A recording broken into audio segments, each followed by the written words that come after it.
Hi guys, कैसे हैं आप सब। उम्मीद है अच्छे होंगे। तो चलिए बिना देरी किए शुरू करते हैं कहानी का आज का एपिसोड। जनार्दन जी की बात सुनकर आहिल ने हैरानी से अरमान की तरफ देखा। वही अरमान बिना किसी एक्सप्रेशन के जनार्दन जी की बातें सुन रहा था। जनार्दन जी ने अपनी बात कंटिन्यू करते हुए कहा, हमने अनन्या और रोहन की सगाई के लिए हाँ कर दी है। कल उन दोनों की सगाई है। अनन्या ने यह बात हमें आप लोगों को बताने के लिए कही है। हमें नहीं पता कि ऐसा क्या हुआ था 1 साल पहले जो अनन्या आप दोनों से इतनी नफरत करती है, पर वो आपकी बहन है। उसके प्रति आपके कुछ कर्तव्य है जो आप दोनों को पूरे करने होंगे। अब आपके परिवार में सबसे बड़े आप दोनों ही हैं। आपको ही अपने छोटे भाई बहन के लिए माँ बाप बनना होगा। आहिल, जो कि अब तक चुपचाप था, उसने अचानक से अरमान के हाथ से फोन लेते हुए कहा, पर दादाजी आपको ये बात कब पता चली और अनन्या इतनी जल्दी सगाई क्यों करना चाहती हैं। जनार्दन जी ने आहिल की बात का जवाब देते हुए कहा, हमें नहीं पता। थोड़ी देर पहले ही रोहन और अनन्या दोनों शॉपिंग करके आए थे। वह दोनों तो सगाई के लिए सब कुछ खरीद कर भी ले आए। रोहन ने हमसे कहा कि उसे जितनी जल्दी हो सके अनन्या से शादी करनी है और उन लोगों ने पहले ही सब कुछ डिसाइड कर लिया। बस उन लोगों ने मुझसे फॉर्मेलिटी के लिए पूछा था। अनन्या के चेहरे की खुशी देखकर मैं मना नहीं कर सका, इसलिए मैंने भी हाँ कर दी। वैसे भी तुम्हारा खड़ूस भाई मेरी प्रिंसेस को लेकर चला गया। हमारा घर भी सुना सुना हो गया है। अनन्या के आने के बाद कम से कम हम अपनी प्रिंसेस को उतना मिस तो नहीं करेंगे। जनार्दन जी की बात सुनकर आहिल ने कुछ नहीं कहा। आहिल और अनन्या सगे भाई बहन थे। बचपन से ही आहिल हमेशा अनन्या को प्रोटेक्ट करके रखता था, पर कहीं ना कहीं आहिल ये बात अच्छे से जानता था कि उसने भी अरमान की तरह ही अनन्या को बचपन से निग्लेक्ट किया है। पर अब ये सोच सोच कर कि उसकी छोटी से बहन अब किसी से शादी करना चाहती है, आहिल को अजीब सा लग रहा था। आहिल ने अरमान की तरफ देखा जो बिना किसी एक्सप्रेशन की खिड़की से बाहर गार्डन को देख रहा था। गार्डन में इस वक्त सुकून, आरजू और दिव्या तीनों बैठकर एक दूसरे के साथ बातें कर रही थी। हल्का अंधेरा होने लगा था। अरमान की इमोशनलेस आंखें देखकर आहिल ने कुछ नहीं कहा और फोन रख दिया। फोन कट हो जाने के बाद आहिल अरमान के पास आकर खड़ा हो गया। उसने अरमान के कंधे पर हाथ रखते हुए कहा, अरमान। अरमान ने पलटकर आहिल की तरफ देखा। दोनों की आंखों में कुछ अलग ही इमोशन नजर आ रहे थे। आहिल ने दर्द भरी आवाज में कहा, क्या वह हमेशा हमसे नफरत करेगी। अरमान ने बिना किसी एक्सप्रेशन के ठंडी आवाज में कहा, तब तक जब तक उसे सच्चाई पता नहीं चल जाती। आहिल ने उसकी तरफ देखते हुए इमोशन भरी आवाज में कहा, पर बहन है वो हमारी। अब वो हमसे इतनी नफरत करती है कि उसने हमें अपनी जिंदगी के इतने बड़े डिसीजन को लेने का हक भी नहीं दिया। इनफैक्ट उसने हमें बताना भी जरूरी नहीं समझा। अरमान प्लीज, क्या हम उसे बता सकते हैं। अरमान ने कहा, यह उसके लिए सही नहीं होगा। अभी टाइम नहीं आया है। सच्चाई एक दिन सबके सामने आ जाएगी, पर उसके लिए अभी वक्त है। तभी पीछे से कार्तिक ने उन दोनों की तरफ देखते हुए कहा, तुम दोनों आखिर यह बात छुपाना क्यों चाहते हो। अगर यह बात उसे पता चल गई तो वह तुम लोगों से इतनी नफरत नहीं करेगी, पर तुम क्यों चाहते हो अरमान की अनन्या को सच पता ना चले। अरमान ने कार्तिक को घूरते हुए कहा, अनन्या ही नहीं, मैं किसी को पता नहीं चलने देना चाहता, क्योंकि अभी सच सामने आने का वक्त नहीं हुआ है। अरमान की बात पर कार्तिक और आहिल ने कुछ देर तक उसे देखा। फिर कुछ देर बाद तीनों ने एक दूसरे की तरफ देखा और स्टडी रूम से बाहर निकल आया। इस वक्त लिविंग रूम में तीन और शैतान बैठकर चिप्स खा रही थी। उन्होंने पूरे लिविंग रूम का कबाड़ा कर दिया था। अरमान ने जब लिविंग रूम की हालत देखी तब उसने सुकून को घूरते हुए कहा, एंजल ये सब क्या है। सुकून, जो कि मजे से कार्टून देख रही थी, अरमान की आवाज सुनकर उसने अरमान की तरफ देखा। फिर उसने चारों तरफ फैले कचरे को देखा। आरजू और दिव्या का भी यही हाल था। दोनों कभी चारों तरफ फैले कचरे को देखती तो कभी अपने सामने खड़े तीनों डेविल को। तीनों ने एक दूसरे की तरफ देखा और फिर अपने सामने खड़े तीन राक्षसों को। तीनों का चेहरा रोने जैसा हो गया था। उन तीनों की क्यूट सी शक्ल देखकर अरमान, आहिल और कार्तिक पिघल गए। अरमान ने कुछ सर्वेंट को इशारा किया। 5 मिनट के अंदर अंदर ही वह जगह पूरी तरह से क्लीन हो गई थी। अरमान को गंदगी बिल्कुल पसंद नहीं थी, वही गंदगी को साफ होता देखकर सुकून ने भी राहत के साथ ली। उसे इसी बात की खुशी थी कि अरमान ने उसे कुछ नहीं कहा। कुछ देर बाद 6 लोगों ने मिलकर डिनर किया और अपने अपने कमरे में सोने के लिए चले गए। अगले दिन सुबह से ही कपूर मेंशन में तैयारी चल रही थी, क्योंकि आज शाम को रोहन और अनन्या की सगाई थी। रोहन और अनन्या आज सुबह ही सर्जरी के लिए चले गए थे। सर्जरी काफी इम्पोर्टेंट थी, जिस वजह से उन्हें जाना ही पड़ा। आयशा जी उन्हें जाने तो नहीं देना चाहती थी, पर किसी की जिंदगी का सवाल था, जिस वजह से रोहन उनकी बात नहीं माना। आखिर में आयशा जी भी मान ही गई। उन लोगों ने प्रॉमिस किया था कि वह दोपहर तक वापस आ जाएंगे। आयशा जी कई सारे लोगों के साथ मिलकर तैयारी कर रही थी। फंक्शन काफी बड़ा था, भले ही ज्यादा लोग इनवाइटेड नहीं थे, पर जो लोग इनवाइटेड थे वह काफी ज्यादा अमीर परिवार से बिलोंग करने वाले थे। वैसे तो राठौर फैमिली और कपूर फैमिली के सामने वह लोग कुछ भी नहीं थे, पर भी आयशा जी अपनी पहली बहू का स्वागत धूमधाम से करना चाहती थी। भले ही रोहन उनका छोटा बेटा था, पर अब पहले शादी अगर रोहन की हो रही थी तो उनकी पहली बहू अनन्या ही हुई, इसलिए वह कोई भी कसर नहीं छोड़ना चाहती थी और यह नई पीढ़ी की पहली शादी भी होने वाली थी। शाम को सभी लोग होटल मूनलाइट में पहुंच गए थे। ये कपूर फैमिली का ही होटल था, जो कि आज पूरी तरह से खाली कर दिया गया था, क्योंकि यहाँ पर कपूर फैमिली के छोटे बेटे की सगाई होने वाली थी। सभी लोग काफी खुश और एक्साइटेड थे। शाम के 5 बजे बज रहे थे। अनन्या और रोहन पहले ही घर आ चुके थे। वह दोनों अपने अपने रूम में तैयार हो रहे थे।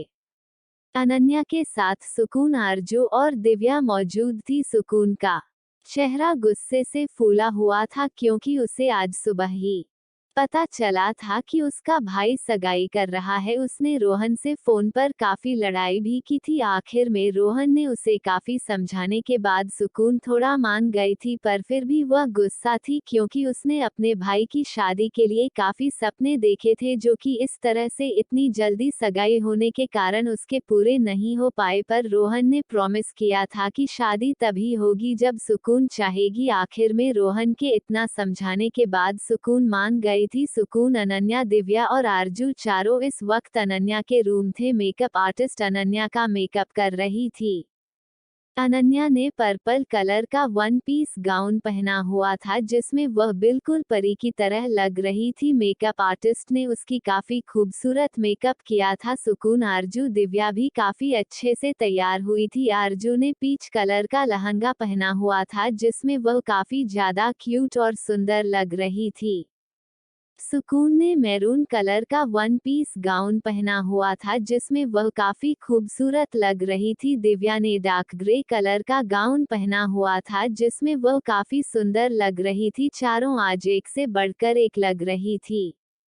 वहीं अनन्या का फाइनल मेकअप कंप्लीट होने के बाद मेकअप आर्टिस्ट ने मुस्कुराते हुए अनन्या की तरफ देखा। बाकी तीनों ने भी अनन्या को देखा। अनन्या आज काफी ज्यादा खूबसूरत लग रही थी। अनन्या ने खुद को मिरर में देखा। खुद को देखने के बाद उसे अपनी मां साक्षी जी की एक बात याद आ गई। जब भी अनन्या इस तरह से तैयार होती थी, साक्षी जी अपनी आंखों से काजल निकालकर उसके माथे पर लगा दी थी, ताकि उसे नजर ना लगे। ये याद आते ही कि आज उसे काजल लगाने के लिए कोई नहीं है, अनन्या की आंखें भर आई। तभी किसी ने पीछे से अनन्या की तरफ देखते हुए कहा, आज तो आप चांद का टुकड़ा लग रही है। अनन्या ने पलट कर देखा तो आयशा जी मुस्कुराते हुए उसके पीछे खड़ी थी। आयशा जी को देखकर अनन्या सीधा उनसे लिपट गई। वहीं अनन्या का ये रिएक्शन देखकर आयशा जी समझ गई कि वह अपनी मां को मिस कर रही है। आयशा जी ने अपनी आंखों से काजल निकालकर उसके गर्दन के पीछे लगाते हुए कहा, किसी की नजर ना लगे आपको।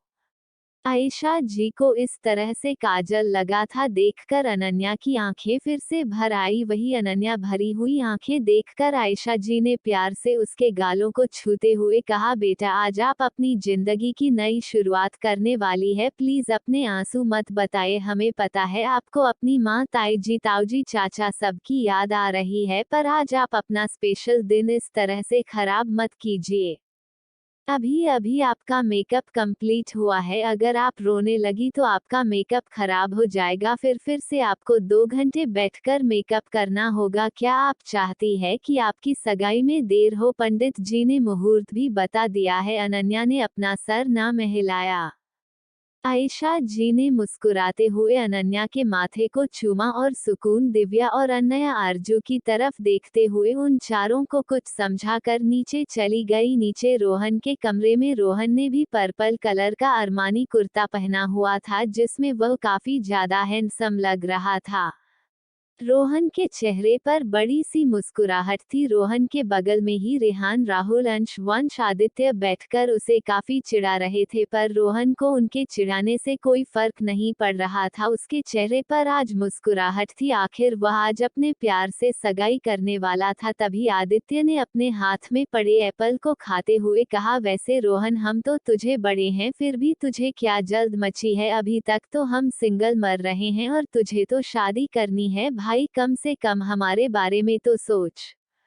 आदित्य की बात सुनकर रोहन ने हंसते हुए कहा, वैसे आदित्य भाई मैंने सुना था मित्तल सिस्टर आप तीनों अखंड सिंगल लोगों के पीछे पड़ी हुई है, तो फिर आप लोग इस तरह से उनसे भागते क्यों फिरते हैं? आदित्य जो कि एप्पल खा रहा था, रोहन की बात सुनकर अचानक से वह जोर जोर से खांसने लगा। उसके सामने सिद्धि का चेहरा आ गया। वहीं वंश और अंश की भी हालत भी वैसी ही हो गई। तीनों ने एक दूसरे की तरफ देखा और चिल्लाते हुए कहा, उन तीनों चुड़ैलों से कौन शादी करेगा?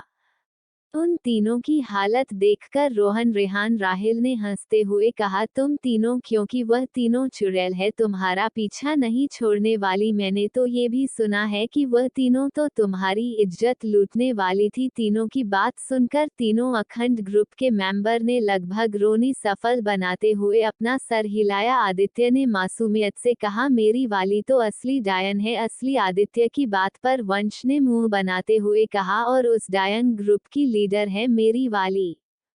दोनों की बात सुनकर अंश उन्हें गुस्से से घूर रहा था। वही रोहन, रेहान और राहुल उन दोनों की बात सुनकर जोर जोर से हंसने लगे। वह रोहन ने हंसते हुए कहा, तो आखिर में तुम दोनों ने मन ही लिया कि चाहे वह डायन हो, चुड़ैल हो, आखिर वह है तुम दोनों की। रोहन की बात सुनकर आदित्य और वंश को एहसास हुआ कि उन्होंने उन दोनों लड़कियों को अपनी वाली कहा है। दोनों ने नजरें चुराते हुए रोहन को देखा। रोहन ने हंसते हुए कहा, अब आप लोगों की लव स्टोरी की बातें छोड़िए, क्योंकि आज मेरा दिन है।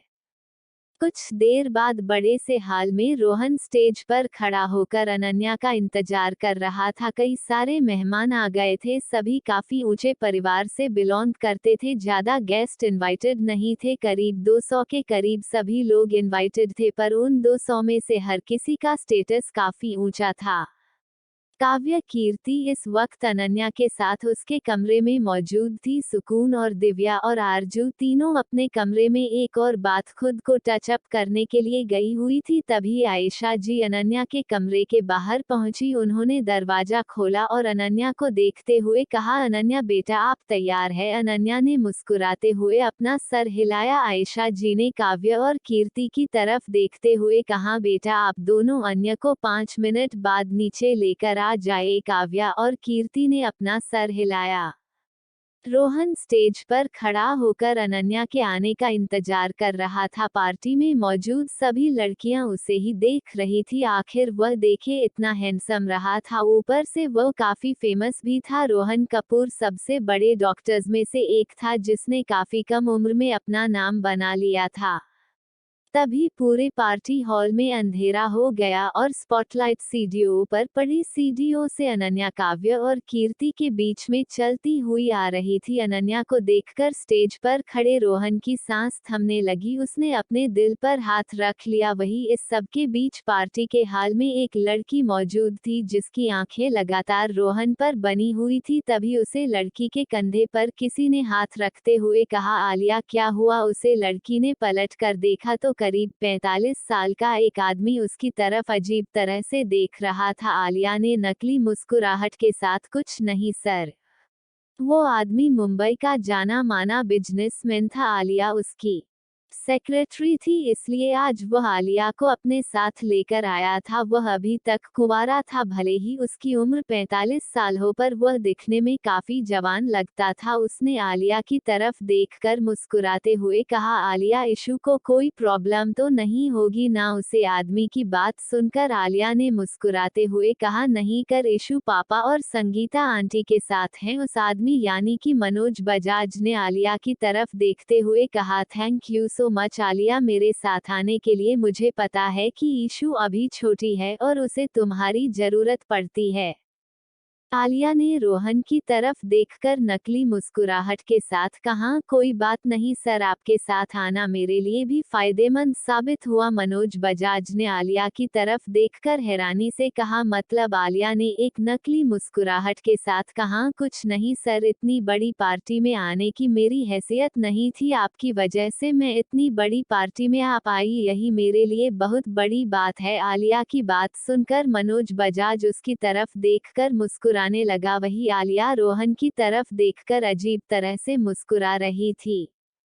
वही स्टेज पर खड़े रोहन का ध्यान तो सिर्फ सीढ़ियों से उतर रही अनन्या पर था। अनन्या को देखकर वह पूरी तरह से अपने होश खो चुका था। अनन्या की नजरें झुकी हुई थी, उसे काफी शर्म आ रही थी। हालांकि वह शर्मीली लड़की तो बिल्कुल नहीं थी, पर आज सभी का सेंटर ऑफ अट्रैक्शन रही थी। तभी अनन्या स्टेज के नीचे सीढ़ियों के पास पहुंच गई। रोहन आगे बढ़ा, उसने झुककर अपना हाथ अदा से अनन्या की तरफ बढ़ा दिया। अनन्या ने उसके हाथ में अपना हाथ दे दिया। रोहन ने अनन्या के हाथ को पकड़ा और उसकी हथेली को चूमकर उसे ऊपर खींच लिया। सभी लोग ये देखकर मुस्कुराने लगे।